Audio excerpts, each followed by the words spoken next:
우리 성도님들의 기도와 후원으로 지난 한 주간 동안 필리핀 단기 선교를 42명의 대원들과 함께 잘 다녀왔습니다. 3일 동안 900명 정도의 환자를 진료를 했고요. 그다음에 또 제약회사에서 도네이션 해주신 약품을 선물로 한 1억 5천 정도 되는 약품들을 나눴습니다. 별로 놀라진 않으시네요. 그리고 특별히 의미 있었던 것은 웨딩 가정 사역을 했는데 카톨릭 국가에서 결혼하는데 매우 복잡하고 비용이 많이 듭니다. 하루하루 벌어서 먹고 살다 보니까 17살에 결혼해서 애가 둘, 셋 있는 가정들이 시간이 지났는데 법적으로 보호를 받지 못하니까 그런 가난과 어려움이 대물림되고 있었는데 믿지 않는 가정들, 카톨릭 가정들이 그 카톨릭 집안의 어떤 그 관계를 끊고라도 교회에 4개월 이상 출석하고 신앙교육을 받고 세례를 받은 후에 이제 웨딩 사역을 하게 되었습니다. 그래서 필요한 사역이라고 생각했지만 제가 가서 실제로 결혼식 때 이렇게 함께 하면서 최초에 하나님께서 세우신 교회요 공동체 11교회, 11개의 교회를 세우는 사역이었구나를 깨닫게 되었습니다. 아무튼 우리 성도님들이 기도해 주시고 후원해 주셔서 귀한 사역을 잘 마치고 왔는데요. 6월 22일에 선교 보고를 하게 되니까 많이들 오셔서 또 은혜를 나눠주시기를 바랍니다. 작가 톨스토이는 이런 이야기를 했습니다. 평생 감추고 살아도 죽음 앞에서 진짜 가치관과 믿음이 드러납니다 라고 이야기를 했어요. 평생 우리는 우리 자신을 속일 수도 있고 다른 사람을 속이지만 죽음 앞에서는 진실하게 된다는 것이죠. 내가 무엇을 정말 중요하게 생각하는지, 무엇을 믿고 살았는지, 무엇을 정말 사랑하는지 죽음의 순간에 그것이 드러나게 된다는 거예요. 예수님의 마지막은 십자가였습니다. 죽기까지 복종하사 예수님께서 끝까지 이루어내신 사역은 십자가 대속의 사역이었는데 그것을 보면 예수님의 우선순위는 무엇이었는가? 하나님께 순종하는 것이 우선순위였고 예수님의 믿음의 대상은 오직 아버지 하나님뿐이었던 것을 우리가 보게 됩니다. 때문에 그 십자가에서 예수님의 마지막 말씀은 무엇이었는가? 기도로 마치셨어요. 기도. 우리가 읽은 말씀 46절에 보면 예수께서 큰 소리로 불러 이르시되 아버지 내 영혼을 아버지 손에 부탁하나이다 라고 마지막으로 기도하고 숨을 거두셨다라는 것이죠. 하나님의 어린 양으로 이 땅에 오신 예수님께서는 인류의 모든 죄를 짊어지셨어요. 그 죄의 무게만큼 그 고난은 무겁고 무서운 것이었습니다. 때문에 예수님께서 마지막에 절규하시고 그 다음에 하나님을 믿는 신뢰의 기도로 그 십자가를 마무리하시게 됩니다. 오늘 보면 본문에는 생략되어 있지만 제9시가 되었을 때 어떤 일이 있었는가? 어둠이 내리고 성전의 휘장이 위에서부터 아래로 갈라지게 됩니다. 그때 예수님께서 엘리 엘리 라마 사막다니 나의 하나님 어찌하여 나를 버리십니까? 라고 절규하시는 장면이 나옵니다. 하나님께 버림받은 것 같은 상황에서 어둠으로 하나님께서 예수님을 외면하시던 그때 예수님께서는 그 믿음을 포기하지 않으셨어요. 예수님께서는 평소에 하나님을 아버지라고 부르셨습니다. 그리고 제자들에게도 아빠, 아버지에게 기도하라고 알려주셨어요. 유대인들은 그것이 너무나 못마땅해서 신성모독이라고 예수님을 죽도록 미워했습니다. 예수님께서는 아버지가 내 안에 내가 아버지 안에 있습니다 라고 늘 친밀함을 말씀하셨죠. 그런데 딱 십자가 상에서도 딱 이 부분에서 예수님은 나의 하나님이라는 표현을 씁니다. 나의 아버지가 아니라 하나님이라는 표현을 쓰는 이유는 무엇인가? 그 자리는 무슨 자리인가? 하나님은 심판자로서 재판장으로서 이 앞에 서셨고 아들은 피고인으로 심판의 대상으로 서게 되신 것이죠. 예수님은 아버지라고 부르지 않고 하나님이라고 불렀습니다. 예수님께서는 우리 모두의 죄를 지고 율법의 저주를 받아서 홀로 그것을 감당하고 계신 것이었죠. 아들을 외면하는 아버지를 바라보며 하나님 어찌하여 나를 버리십니까? 라고 절규하셨지만 하나님에 대한 믿음을 포기하지 않으시고 그 다음 순간 뭐라고 말씀하십니까? 큰 소리로 불러 이르되 아버지라고 기도하시는 것을 보게 됩니다. 그리고 아버지 손에 내 영혼을 부탁합니다 라고 말씀하시고 숨을 거두셨다라는 것이죠. 예수님의 마지막 순간, 모든 것이 끝난 것 같은 순간에 예수님은 누구를 신뢰하셨습니까? 오직 아버지 하나님만을 신뢰하고 그분께 모든 것을 맡겼다라는 것이죠. 예수님을 믿고 교회 나오신 우리 성도님들은 정말로 믿고 신뢰하는 분이 누구이십니까? 하나님이 정말 맞으십니까? 이 세상에서 돈이나 또는 내가 사랑하는 자녀들이 하나님보다 조금 더 앞서고 있는 것은 아닌지 우리가 돌아보기를 원합니다. 복음송가 중에 기도할 수 있는데 라는 찬양이 있어요. 정말 은혜로운 찬양인데 가사가 어떻게 됩니까? 기도할 수 있는데 왜 걱정하십니까? 기도하면서 왜 염려하십니까? 무릎 꿇고 주님 앞에 간구해 보세요라고 찬양하게 되는 것이죠. 찬양 가사를 생각해 보면 은혜롭다가 사실 좀 부끄러워져요. 왜 그렇습니까? 기도할 수 있는데 왜 걱정하십니까? 그 말은 뭐예요? 기도하지 않고 우리가 걱정하더라는 것이죠. 하나님께 이야기하지 않고 사람들에게 이야기하고 사람들이 내 마음을 알아주고 사람들이 나를 대변해 주기를 바랄 때가 많이 있습니다. 때문에 우리가 교회가 바쁘고 모임이 많은 것 같지만 사실 기도의 자리는 그렇게 붐비지 않습니다. 그러다가 문제가 생기면 기도를 하기는 합니다. 조금 하죠. 그런데 기도는 조금 하고 염려는 더 많이 하게 됩니다. 예수님께서 기도를 말씀하실 때 강조하셨던 것, 자주 강조하셨던 건 무엇인가 하면 기도하되 포기하지 않고 끈질기게 기도할 것에 대해서 말씀하셨어요. 왜요? 하나님은 반드시 기도를 들어주시는 분이니까 포기하지 말고 기도하라고 말씀하셨지만 우리는 조금 기도하고 많이 염려하고 불안해합니다. 왜 그렇습니까? 하나님을 완전히 신뢰하지 못하는 거예요. 하나님을 믿는다고 하지만 여전히 내가 무언가를 하려고 애쓰는 것이고 기도하기는 하지만 결과는 누가 결정한다고 생각하는 거예요? 여전히 내가 결정한다고 생각하는 것입니다. 하나님을 붙들기보다는 세상에 썩어질 방법들을 붙들고 씨름하며 시간을 보낼 때가 많이 있다는 것이죠.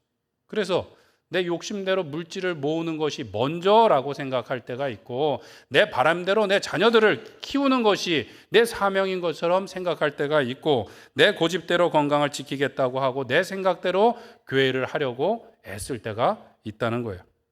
기도하지 않고요. 내 마음대로 하다가 내 마음대로 안 되면 어떻게 합니까? 시험이 들었다고 이야기하고 하나님이 나를 돌보지 않으신다고 원망하기도 하는 것이죠. 그러나 하나님을 정말 믿고 우리가 신뢰한다면 어떻게 해야 될까요? 끝까지 기도해야 되는 거예요. 모든 것이 다 끝난 것 같은 상황에서도 끝까지 기도하고 큰 소리로 담대하게 하나님 아버지를 찾는 예수님의 기도를 닮아가야 될 줄로 믿습니다. 때문에 우리는 마지막인 것 같은 순간이 찾아올 때에도 첫 번째로 큰 소리로 기도해야 되겠습니다. 큰 소리로 기도한다는 것은 하나님을 전적으로 신뢰하는 것을 의미합니다. 46절 말씀을 한번 같이 읽겠습니다. 시작.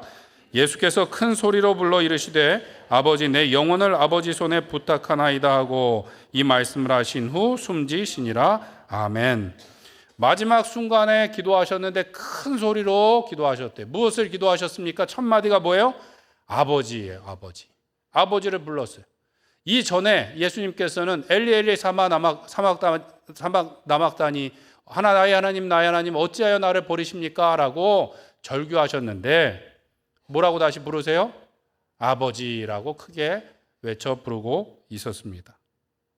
예수님의 가장 우선순위는 또 사랑의 대상은 의지의 대상은 누구십니까? 아버지이신 거예요. 하나님께서 외면하시는 것 같고 내가 버림받은 것 같은 상황에서도 아버지를 어떻게 부르셨다고요? 크게 부르셨어요. 크게. 아버지 이거 어떻게 된 거예요? 라고 조용히 물은 것이 아니라 아버지라고 크게 불러 기도하셨다라는 것이죠. 큰 소리로 이렇게 외치거나 기도한다는 것은 어떤 의미가 있습니까? 절박하다는 의미가 있겠고 두 번째로는 확신을 담고 있는 것입니다. 확실히 들어주실 줄 믿고 아버지를 부른 거예요. 예수님께서 지금 아버지를 부르는 상황은 어떻습니까? 채찍에 맞아 다 찢겨진 살과 또 창에 찔린 그 흉측한 몸이 다 벌거벗겨져서 십자가에 매달려 꼼짝할 수 없는 상황이었어요. 성경에 보면 나무에 달린 자마다 저주받은 사람이라고 분명히 말하고 있습니다. 그 상황에서 사람들이 조롱하기를 내가 메시아가 맞으면 내려와서 너부터 구원해봐 라고 조롱하던 때입니다. 그럴 때 예수님을 못 받고 조롱하던 사람들 앞에서 누구의 이름을 부른 거예요? 아버지 하나님의 이름을 부른 거예요. 그만큼 예수님께서는 아버지께서 기도를 들으실 줄 믿고 기도하셨다라는 것입니다. 열왕기상 18장에 보면 아합 왕 때 엘리야가 우상을 섬기는 제사장들과 대결을 펼치게 됩니다. 아합의 아내 이세벨이 모든 여호와의 선지자들을 잡아 죽이고 나서 홀로 남은 것 같은 그 상황에서 바알의 선지자 450명, 아세라를 섬기는 선지자 400명, 그것도 이세벨 왕비에게 도움을 받고 특별 대우를 받고 있었던 우상을 섬기는 제사장들과 대결을 합니다. 백성들은 모으고 단을 2개 쌓고 누가 하나님인지 오늘날 더 이상 머뭇머뭇하지 말고 선택하라고 하는데 백성들이 아무 대답도 없더라. 확신이 있는 거예요, 없는 거예요? 없어요. 백성들은 확신이 없었어요. 누가 하나님인지 오늘 선택하라 그랬더니 대답이 없다가 불을 내리는 분이 하나님이다 그랬더니 큰 소리로 대답을 하더라는 것이죠. 단을 2개 쌓고 우상을 섬기는 이들이 그들의 신을 부르라고 이야기합니다. 아침부터 점심이 지나도록 소리 지르고 뛰고 자기 몸을 찢으면서 외쳤지만 대답이 없었어요. 엘리야가 그들에게 말하기를 야 너희 신이 혹시 잠깐 나갔는지 묵상하고 있는지 자는지 큰 소리로 불러보라고 여러 번 도전하게 되죠. 좀 큰 소리로 불러보라고 이야기했지만 대답이 없었어요. 엘리야가 차례가 되었습니다. 큰 통 4통에다가 물을 길러와서 그 제단과 제물 위에 붓게 했어요. 그것을 3번이나 해서 그 주위에 팠던 도랑에 물이 가득했다라고 말합니다. 그때 엘리야가 무엇을 했습니까? 모든 선지자가 다 죽고 자기 혼자 남은 것 같은 상황에서 850대 1로 그것도 많은 백성들 앞에서 여호와의 이름을 부르게 되는 것이죠. 여호와여 내게 응답하소서, 내게 응답하소서, 이 백성에게 주 여호와는 하나님이신 것을 알게 하옵소서라고 당당히 외칠 수 있었던 것은 무엇이 있었습니까? 하나님께서 반드시 기도를 들으실 것이라는 확신이 있었기 때문에 우상을 섬기는 이들에게 크게 불러봐 이야기할 수 있었고 그가 많은 사람들 앞에서 홀로 섰지만 하나님의 이름을 크게 부르고 하나님의 권능을 드러낼 수 있었던 것입니다. 사도행전 7장에 보면 스데반 집사님이 산헤드린 공회에 붙잡혀 갔습니다.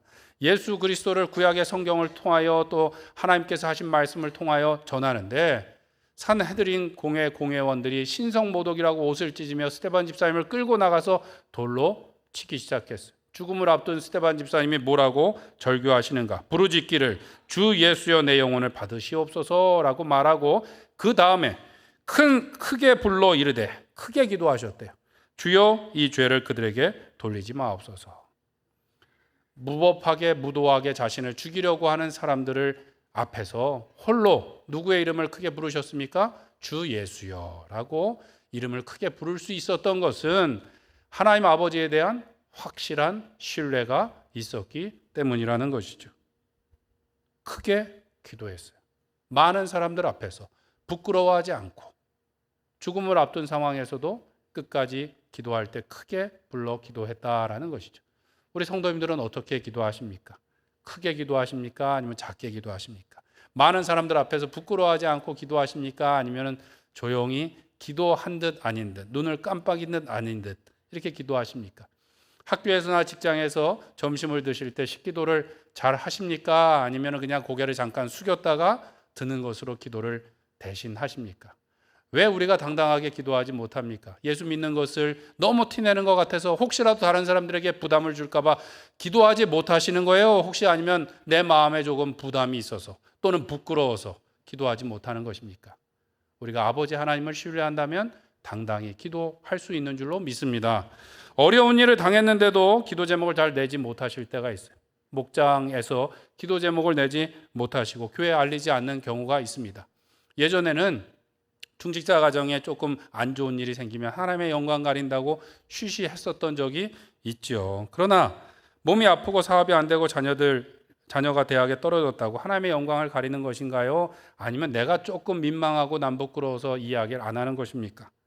우리가 언제 그렇게 하나님의 영광을 위하여 하나님의 얼굴을 위하여 살았다고 조금 안 좋은 일이 있으면 기도하지 않고 가리려고 하는 것입니까? 가끔 기도 제목이 있는 분들이 저에게 오십니다. 조용히 오셔갖고 목사님 기도 제목이 있는데 목사님만 아시고 조용히 기도해 주세요 이렇게 말씀하실 때가 있어요. 그러면 안 됩니다. 저는 알리겠습니다 이러고 장로님들께도 알리고 목자들에게도 알리고 같이 기도하죠. 왜 그렇습니까? 사도 바울이 고린도 교회에 이야기했어요. 우리를 위하여 기도해달라. 많은 기도가 많은 은사를 통하여서 또한 많은 감사를 하게 하기 위함이라. 사도 바울이 영적인 경험이 많고 능력이 있었지만 기도 요청을 해요. 그리고 그 많은 기도가 많은 은사를 우리에게 주시고 하나님께 많은 감사를 돌리기 위함이라는 것이죠. 우리가 큰 소리로 기도하지 못하고 당당히 기도하지 못하는 것은 혹시 내가 원했던 대로 되지 않을까 봐서, 혹시 다른 사람들 보기에 자랑스러운 결과를 얻지 못할까 봐서 우리는 큰 소리로 기도하지 못할 때가 있습니다. 그러나 우리 하나님 아버지가 좋으시고 신실하시고 반드시 우리에게 복을 주실 것을 믿고 큰 소리로 담대하게 당당하게 기도할 수 있는 우리 성도님들 되시길 간절히 축원합니다. 가끔 제 방에 어려운 기도 제목을 들고 오시는 우리 성도님들이 계세요. 도무지 이 모든 엄청난 일들을 하나님께서 어떻게 허락하신 것일까? 저도 솔직히 설명이 안 되고 위로가 안 될 때가 있고, 하나님께서 어떻게 이 상황을 고쳐주실지 해결하실지 도무지 상상이 되지 않는 일들이 있을 때가 있습니다. 그때 위로할 말이 없어요. 그런데 이렇게 말씀드립니다. 하나님께서 왜 이 일을 허락하셨는지, 어떻게 이 일을 해결하실지 저도 잘 모르겠습니다. 그런데 분명한 것은 우리 하나님 아버지는 선하고 좋으신 분인 줄 믿습니다. 반드시 우리에게 좋은 길로 인도하여 주실 줄 믿습니다. 그리고 그렇기 때문에 하나님께서 들어주실 때까지 저와 함께 100번이고 1000번이고 10,000번이고 기도하시자고 이야기하고 기도를 하게 되는 것이죠. 때로 우리는 하나님께서 어떻게 하실지 다 알지 못합니다. 그러나 우리가 신뢰하는 것은 누구입니까? 우리 하늘 아버지께서 우리를 사랑하시고 우리에게 아낄 것이 없이 모든 것을 주시는 하나님이신 줄 믿고 기도해야 될 줄로 믿습니다. 모든 것이 끝난 것 같은 상황에서도 하나님의 선하심과 신실하심을 믿고 큰 소리로 우리 하나님을 아버지라 부르며 담대하게 기도함으로 하나님의 영광을 드러낼 수 있는 우리 모든 성도님들 되시길 축원합니다. 두 번째로 우리는 끝까지 기도해야 되겠습니다. 끝까지 기도한다는 것, 모든 것이 끝난 것 같은 상황에서도 기도한다는 것은 전능하신 하나님을 믿고 기도하는 것을 말합니다. 46절 말씀에 보면 예수께서 큰 소리로 불러 이르시되 아버지 내 영혼을 아버지 손에 부탁하나이다 라고 말씀하시고 숨을 거두시게 되는 거죠. 마지막 숨을 다하셔서 하신 말씀이 뭐예요? 아버지 내 영혼을 아버지 손에 부탁합니다 라고 말합니다. 여기서 부탁하다라는 헬러 단어는 맡기다, 위탁하다라는 것인데 법적인 용어고 의도적으로 맡겼다라는 것을 의미해요. 하나님께 모든 것을 양도했음을 의미합니다. 이것은 포기의 기도가 아니에요. 절망의 기도가 아니라 하나님께 온전히 맡기고 신뢰하는 기도였어요.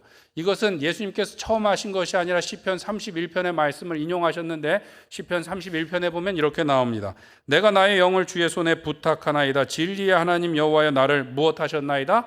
속량하셨나이다. 나의 죄값을 치러주시고 나를 대속하여 주셨습니다. 나를 구원하여 주셨습니다 라고 고백하고 내 영혼을 맡겼다는 거죠. 포기하는 기도가 아니에요. 하나님을 신뢰하고 내 영혼을 부탁하는 기도, 완전한 신뢰입니다. 하나님은 우리 눈에 보이는 이런 물질들만 만드신 것이 아니라 우리의 영혼까지 만드시고 보이지 않는 영적인 세계도 만드신 하나님이신 줄 믿습니다. 우리는 어디 해외 관광을 가면 수백 년 동안 이루어진 지형을 보면서 와 대단하다, 장각에 있는 돌들을 보면서 대단하다라고 말하지만 시간 앞에서 그 모든 것들은 다 먼지와 같아요. 오히려 영원 불멸하다고 말할 수 있는 것은 무엇입니까? 하나님께서 만드신 영혼, 내 영혼, 우리 앞에 있는 성도님들의 영혼이 오히려 불멸한 것이죠. 그 하나님께서 우리를 구원하시기 위해서 속량하셨다라는 거예요. 예수님을 통하여 대속하셨다라는 것을 믿고 나갈 때 우리가 끝까지 기도할 수 있는 줄로 믿습니다. 오늘 본문에 보면 아버지 손에 부탁하시는데 아버지 손에 부탁한다는 것도 무엇입니까? 완전히 믿고 맡기는 것을 의미해요. 요한복음 10장 27절 28절에 보면 예수님께서 이런 말씀을 하십니다. 내 양은 내 음성을 들으며 나는 그들을 알며 그들은 나를 따르느니라.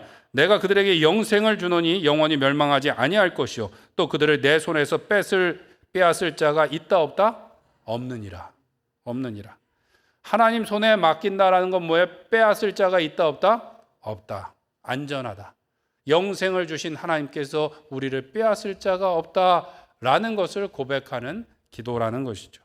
하나님의 권능과 보호하심을 상징하는 것이고 절대적인 의지와 의탁을 말하는 것입니다. 때문에 예수님께서 죽음을 바로 앞둔 그 순간에도 그 전능하신 하나님께 부탁하고 의지하고 모든 것을 맡기셨다라는 것입니다.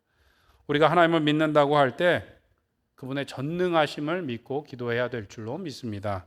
우리는 하나님을 믿는다고 하지만 하나님을 안다고 하지만 하나님을 다 알 수가 없어요. 하나님은 너무나 크신 분이기 때문에 우리의 인생길 가운데 우리가 만난 그 하나님, 마치 큰 산에 조그만 오솔길처럼 난 길을 다닌 그 길에서 만난 하나님만을 알 뿐이지 하나님이 얼마나 크고 위대하신 분이신지를 우리는 날마다 더 알아가야 되는 것이죠. 언제까지요? 천국 가는 그날까지 알아가고 이 땅에서는 불완전하지만 천국 가서 우리가 그분의 얼굴을 배울 때 모든 질문이 사라지게 될 줄로 믿습니다.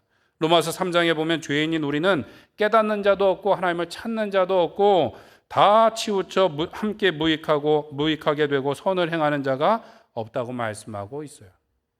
우리는 하나님을 그렇게 잘 알지 못합니다. 때문에 말씀을 통하여 성령의 조명하심을 통하여 하나님의 크심을 알아가는 것이 우리의 신앙의 성숙인 줄 믿습니다. 때문에 사도 바울도 그렇고 베드로 사도도 그렇고 하나님을 알기에 게으르지 말라고 이야기하고 있고 하나님을 아는 지식에 자라가라고 어디까지요? 그리스도의 장성한 분량에까지 자라가라고 말씀하고 있습니다.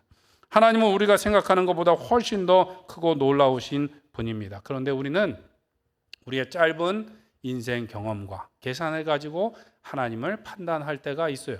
내가 이해하지 못하면 하나님의 말씀이 맞지 않는 것처럼 생각할 때가 있는데 하나님의 말씀은 우주 만물을 지으신 하나님의 지혜요 능력인 줄로 믿습니다. 우리는 하나님의 약속을 붙들기보다 내 앞에 있는 문제를 붙들 때가 많이 있고 하나님의 말씀을 신뢰하기보다 우리가 인터넷과 TV에서 보는 전문가들의 말을 더 신뢰할 때가 있어요. 그 말들 안에서 하나님께 기도할 때가 있는데 그렇지 않습니다. 우리가 기도하는 것은 하나님의 말씀을 붙들고 믿음을 가지고 기도하며 나가야 될 줄로 믿습니다. 하나님께서는 전지전능하다고 우리가 말하는데 더 정확한 표현은 뭐라고요? 무궁무진하신 하나님이신 줄 믿습니다. 어떠한 상황에서도 무궁무진하신 사랑으로 우리를 구원하시고 어떠한 상황에서도 무궁무진하신 방법으로 반드시 그 하나님의 뜻을 이루시는 줄로 믿습니다. 대부분은 우리가 망쳐놔요. 내 마음대로 할래요 라고 때를 부리고 우리가 마음대로 하다가 망쳐놓고 나서는 이런 나를 사랑하실까라고 의심하고 있고 이런 상황을 하나님께서 해결하실까라고 의심하고 있지만 하나님께서는 어떠한 상황에서도 무궁무진하신 사랑과 무궁무진하신 능력으로 방법으로 하나님의 뜻을 반드시 이루시는 분인 줄 믿습니다. 어떠한 상황 가운데서도 포기하지 않고 우리가 하나님을 믿고 끝까지 기도해야 될 줄로 믿습니다. 끝까지 기도한다는 것은 무엇입니까? 부활의 능력을 믿고 기도하는 것을 의미합니다. 하나님께서 아브라함에게 백세에 얻은 독자를 번제로 바치라고 말씀하셨어요. 아브라함이 아침에 일찍 일어나서 제사를 드리러 갈 준비를 합니다. 장작을 준비해서 나귀에 싣고 종둘과 아들 이삭을 데리고 갑니다. 아내 사라가 물어봤겠죠. 어디 가냐고. 하나님께 제사 드리러 갑니다.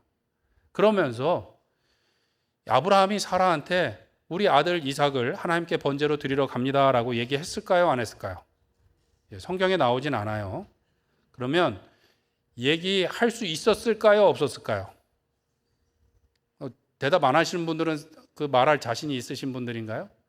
100세에 얻은 아들을, 하나밖에 없는 아들을 내가 하나님께 드리고 올게요 라고 말할 수 있는 남편이 어디 있겠습니까? 성경에 보면 그것이 아브라함이 지체하지 않고 순종하는 것으로 나오게 되는데 제가 얼마 전에 아브라함이라는 이 영화를 봤는데 거기에서 시작이 하나님께서 이삭을 드리라고 말씀하시는 계시의 장면부터 시작합니다. 그리고 나서 아침이 되고 아브라함이 막 준비하는 거예요. 사라가 물어봤어요. 어디 가냐고. 하나님께 제사 드리러 갑니다. 그리고 땔감과 준비를 다 해갖고 이삭을 데리고 종들을 데리고 가는 것이죠. 그런데 그 영화가 참 제가 마음에 와닿던 것은 길을 터벅터벅 갑니다. 아무 말도 없이 가요. 근데 모리아산까지 며칠 걸립니까? 3일 길을 가는데 첫날 날이 어두워져서 이제 노숙을 하게 되고 불을 피우고 이삭을 재우고 종들을 쉬게 하고 아브라함이 혼자 저기 있는 나무 밑으로 가요. 그리고 그 나이 많은 노인이 기절할 듯이 신음하면서 하나님 앞에 기도하는 거예요. 뭐라고 기도했을까요? 하나님 정말로 이것이 맞습니까? 아들 이삭 하나밖에 없는 아들이고 하나님께서 약속의 증표로 주신 이 아들을 드리는 게 맞습니까? 라고 거의 기절할 것처럼 신음하면서 기도하기를 며칠을 한 거예요? 3일 밤 동안. 낮에는 묵묵히 가다가 그렇게 하고 그렇게 정말로 절절하게 기도한 결과가 뭐예요? 히브리서 11장 19절에 보면 이렇게 말씀합니다. 우리 한번 같이 읽겠습니다. 그가 하나님이 능히 이삭을 죽은 자 가운데서 다시 살리실 줄로 생각하신지라 비유컨대 그를 죽은 자 가운데서 도로 받은 것이니라. 아멘. 영화에 보면 신음하면서 기도하는데 하나님을 처음 만났던 장면서부터 하나님께서 내 자손을 주시라고 약속하셨던 장면, 이삭을 주시라고 약속했던 장면, 자신들이 웃었던 장면, 이삭과 함께 즐거웠던 장면을 이렇게 필름처럼 지나가면서 하나님의 뜻이 맞냐고 기도하고 그 간절한 기도의 결과가 뭐라고요? 죽은 자 가운데 다시 살리실 줄을 믿고 아브라함이 드렸다라는 것이죠. 아브라함의 믿음은 그냥 바보처럼 우직하게 드린 것이 아니에요. 기도함으로 부활의 능력을 믿고 하나님께 순종한 것인 줄 믿습니다. 우리가 하나님의 전지전능하심, 무궁무진하심을 믿는다는 것은 결국은 영생의 소망 가운데 부활의 능력을 믿고 나가는 것인 줄 믿습니다. 사드락과 메삭과 아벳느고가 7배나 더 뜨겁게 달군 풀무불 가운데 겁없이 들어갈 수 있었던 것은 무엇 때문입니까? 하나님께서 살아계시면 왕의 손과 이 풀무불에서 우리를 건지실 것입니다. 그런데 그리 아니하실지라도 왕과 왕의 금신사랑에 절하지 않을 것입니다. 왕이요, 이거 2번 말씀드릴 게 없어요. 죽더라도 우리가 못하겠습니다라고 말했던 건 무엇 때문입니까? 하나님께서 다시 살리실 줄 믿었기 때문인 줄 믿습니다. 신앙이 성숙한다는 것은 바로 이 하나님의 아들을 믿고 부활의 신앙 가운데 나가는 것인 줄 믿습니다. 하나님이 얼마나 크신 분인지를 알고 전능하심을 알고 끝까지 순종하며 나가는 것이죠. 그것은 그냥 되는 것이 아니라 우리가 기도하며 하나님께 순종함으로 하나님을 경험함으로 되는 것인 줄 믿습니다. 중세 신학의 왕자라고 불리는 토마스 아퀴나스가 신학대전이라는 엄청난 저수를 남겼어요. 그의 저수는 참으로 방대하고 뛰어난데 그가 기도에 대해서 이런 말을 했습니다. 기도의 가장 복된 결말은 기도를 마치고 일어날 때 이런 생각이 드는 것입니다. 여태 미처 몰랐군요. 꿈에도 몰랐군요. 그가 하나님을 연구하고 많은 저서를 썼는데 언제 깨닫는다고요? 기도할 때. 하나님, 미처 그걸 몰랐군요. 꿈에도 그런 생각은 못했군요. 하나님이 그렇게 놀라우신 분인 줄 몰랐군요. 언제 깨닫는다고요? 책으로 공부한 게 아니라 기도하는 가운데 그가 깨달았다는 것이죠. 기도하고 순종할 때 하나님이 얼마나 크신 분인지를 우리가 깨닫게 되고 우리의 신앙이 성숙하게 되는 줄로 믿습니다. 일본의 철도 회사의 그 선전 문구 가운데 보면 모험이 부족하면 어른이 될 수 없다라는 문구가 있어요. 무슨 말입니까? 여러 가지 일들을 경험하고 나서 지혜를 가지고 어른이 된다는 것이고 우리의 신앙도 마찬가지입니다. 내가 신앙의 연수가 얼마나 길었다고 그냥 신앙이 성숙하는 게 아니에요. 내가 직분 받았다고 그냥 신앙이 성숙하는 게 아니에요. 기도하고 하나님께 순종함으로 하나님의 크심을 경험할 때 우리가 성숙함의 예수님을 닮아가게 될 줄로 믿습니다. 죽음 앞에서 머뭇머뭇될 것이 아니라 우리에게 영생과 부활을 약속하신 그 하나님을 바라보며 담대하게 기도하며 나갈 수 있는 우리 성도님들 되시길 간절히 축원합니다. 하나님을 믿고 신뢰함으로 기도함으로 전능하시고 무궁무진하신 하나님을 깨달음으로 우리의 삶과 가정에 하나님께서 예배하신 놀라운 복과 은혜를 누리며 끝까지 기도하며 또 큰 소리로 불러 하나님을 외침으로 하나님의 영광을 드러내는 우리 모든 로뎀교회 귀한 권속들 되시길 간절히 축원합니다. 우리 이 시간 같이 기도하겠습니다. 기도하실 때 예수님과 같이 우리가 큰 소리로 하나님을 신뢰함으로 기도하게 하여 주시옵소서. 끝까지 기도함으로 부활의 능력을 경험하며 하나님의 나라를 전할 수 있는 주님의 권속들 되게 하여 주시옵소서. 우리 주여 한번 부르짖고 같이 기도하겠습니다. 주여.